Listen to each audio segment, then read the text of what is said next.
Next हमारे पास जो array होता है वो होता है कॉन्स्ट एरे। कॉन्स्ट मतलब कि कॉन्स्टेंट एरे जिसकी वैल्यू फिक्स होती है, जिसको हम चेंज नहीं कर सकते। जब भी हम कॉन्स्टेंट वेरिएबल बनाते हैं, यानी कि कॉन्स्ट कीवर्ड का यूज़ करते हैं वेरिएबल बनाने के लिए, तब उसकी जो वैल्यू है वो फिक्स हो जाती है, उसको हम बाद में चेंज नहीं कर सकते। बट अगर हम उस पर लेट लगा देंगे या वेर का यूज़ करेंगे, तब हम उसकी वैल्यू को चेंज कर सकते हैं। सेम ऐसे ही वर्क करता है एरे। एरे को अगर मैं कीवर्ड कॉन्स्ट के साथ यूज़ करूँगा, कॉन्स्ट कीवर्ड लगा दूंगा एरे बनाने से पहले, तो उसकी वैल्यू फिक्स हो जाएगी। चलो देखते हैं।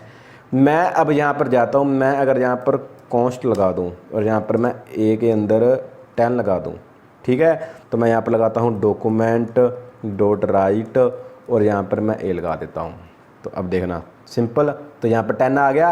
अब मैं अगर इसकी वैल्यू चेंज करना चाहता हूँ, ए के अंदर मैं 45 करना चाहता हूँ, तो क्या ए के अंदर 45 आ जाएगा? नहीं आएगा, ये गलत है। इंस्पेक्ट करके मैं दिखाता हूँ, कंसोल पर गए तो ये देखो ये इनवैलिड है। कॉन्स्ट पे आपने कॉन्स्ट यूज़ किया है ना यहाँ पर ए पर, तो इसकी वैल्यू फिक्स है, इसको आप चेंज नहीं कर सकते। तो अगर मैं यहाँ पर लेट कर दूंगा तब तो यहाँ पर ए में हमारे पास 45 आ जाएगा, ओवरराइड कर देगा ये, ठीक है। बट अगर मैं कॉन्स्ट करूँगा तो नहीं आएगा। तो ऐसे ही अगर मैं अब एरे बनाऊँ यहाँ पर, और एरे के अंदर अगर मैं, ये हमारे पास एरे है जिसके अंदर कुछ वैल्यूज़ हैं, ठीक है, ये कुछ वैल्यूज़ हैं।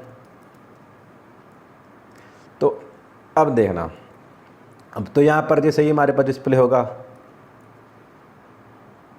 ये देखो, ठीक है। बट अगर मैं अब इसको चेंज करना चाहता हूँ, मैं सबसे पहले इसको कॉन्स्ट कर देता हूँ, ठीक है। अब तो ये ठीक है, ओके है। अब अगर मैं यहाँ पर इसकी वैल्यू को आगे कहीं पर चेंज करना चाहता हूँ, मैं यहाँ पर ऐसे करना चाहता हूँ चेंज, और यहाँ पर मैं कोडिंग विद मनकीरत करना चाहता हूँ, तो अब क्या हो जाएगा? तो ये देखो ये एरर है, क्योंकि मैंने यहाँ पर कॉन्स्ट का यूज़ किया। अगर मैं यहाँ पर लेट का यूज़ करूँगा तब तो ये हमारे पास डिस्प्ले हो जाएगा सही से। ये देखो कोडिंग विद मनकीरत आ गया, तो ये हो गया। तो अब अगर आप इसको चेंज करना चाहते हैं तो आप इसको चेंज कर सकते हैं। कैसे, वो देखते हैं। तो सबसे पहले इसको कॉन्स्ट करें। अब जैसे इसको मैं डिलीट कर देता हूँ एक बार। अब जैसे अगर आप ये जो कॉन्स्ट एरे है इसके अंदर ये 10 की वैल्यू को चेंज करना चाहते हैं, तब आप क्या करेंगे, आप यहाँ पर एरे लगाएंगे, इस इंडेक्स का नेम लगाएंगे। यहाँ पर 0 इंडेक्स पर जो वैल्यू है, अब मैं यहाँ पर अगर कर दूँ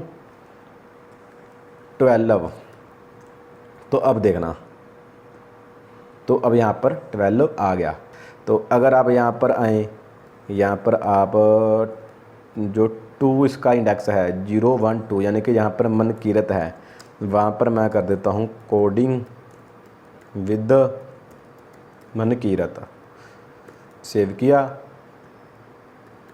तो अब देखना, तो यहाँ पर कोडिंग विद मनकीरत आ गया।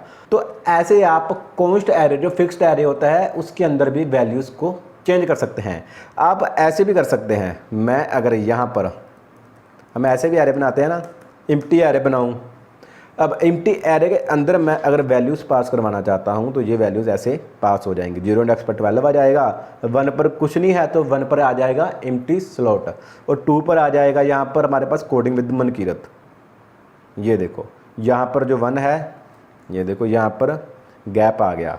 इसको अगर मैं कंसोल में प्रिंट करवाऊँगा तो आपको अच्छे से पता चल जाएगा। मैं यहाँ पर नीचे चलता हूँ, यहाँ पर मैं sol.log सेव किया। चलो देखते हैं, इंस्पेक्ट करता हूँ कंसोल, और यहाँ पर ये देख लो M1 एम्प्टी स्लॉट यहाँ पर है। तो ऐसे आप अगर यहाँ पर मैं कर देता हूँ, एरे जो है उसका इंडेक्स 1 है, वहाँ पर आ जाए, क्या आ जाए, यहाँ पर आ जाए मनकीरत, लास्ट में सेमीकोलन, सेव किया। चलो देखना, तो ये देखो 0 पर ये, 1 पर मनकीरत और 2 इंडेक्स पर कोडिंग विद मनकीरत। तो बस इस वीडियो में यही था। इस वीडियो में आपको बताना था कि आप कैसे जो कॉन्स्ट एरे होता है, फिक्स्ड एरे होता है, उसके अंदर वैल्यूज़ को लगा सकते हैं।